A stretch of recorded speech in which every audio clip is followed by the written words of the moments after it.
Thank you, Jack. I'm joined now by Professor Carter Snead, Director of the Center for Ethics and Culture and Professor of Law at the University of Notre Dame. Carter, thank you for joining us. Great. Happy to have you. Yeah, thank you very much. I appreciate you guys inviting me on.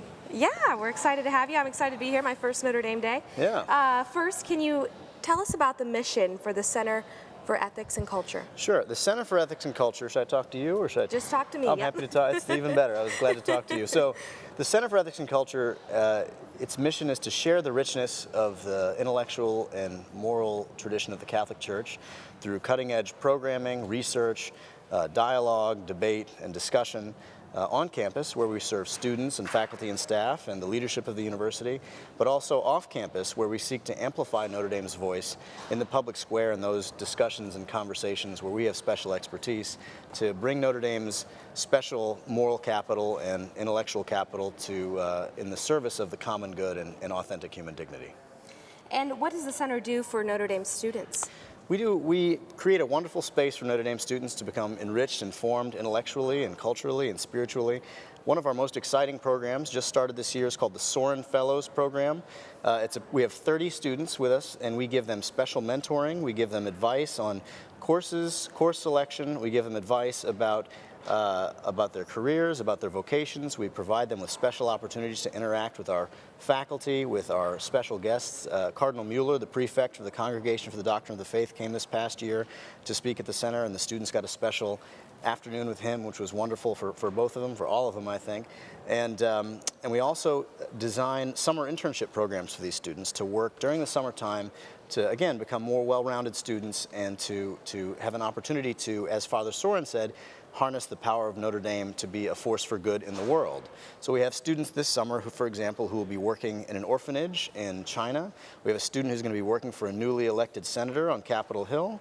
We have a student who's going to be working for a Hollywood producer who works on films that seek to transform the culture for the good. And so we're very excited. These young people, these amazing Notre Dame students, are out there, they're learning, and they're going to exert a really positive impact. And that's something that we regard as essential to our mission at the Center for Ethics and Culture. And what does the center do for faculty at Notre Dame, and how are faculty involved? Yeah, so we have a faculty advisory committee made up of 14 of our most prominent and eminent faculty who are passionate about Notre Dame's distinctive identity as the most preeminent Catholic research university in the world. We provide support for them. We provide fellowships for them. We also, in a more concrete way, have just begun the process of providing funding for their graduate students. So to help recruit the very best graduate students to campus who are passionate about the university's Catholic identity.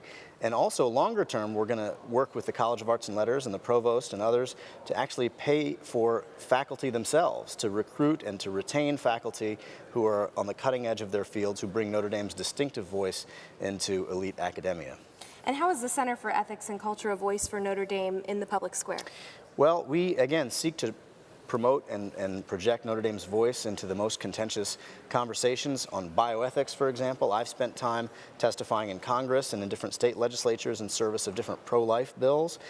We have an entire public policy and communications initiative where we have fellows from around the world who work in public policy in the areas that we focus on, bioethics, religious freedom, and the like. And again, through public testimony and legislative bodies, through media interviews and both on television and in print, writing op-eds, drafting white papers to advise different policymakers on questions that are of special interest to us. We again try to put our footprint in the public square in the way that Father Soren envisioned. All right, Carter, thank you so much again for joining us today. Thank you, it's my pleasure. And stay with us, we'll be right back after the break.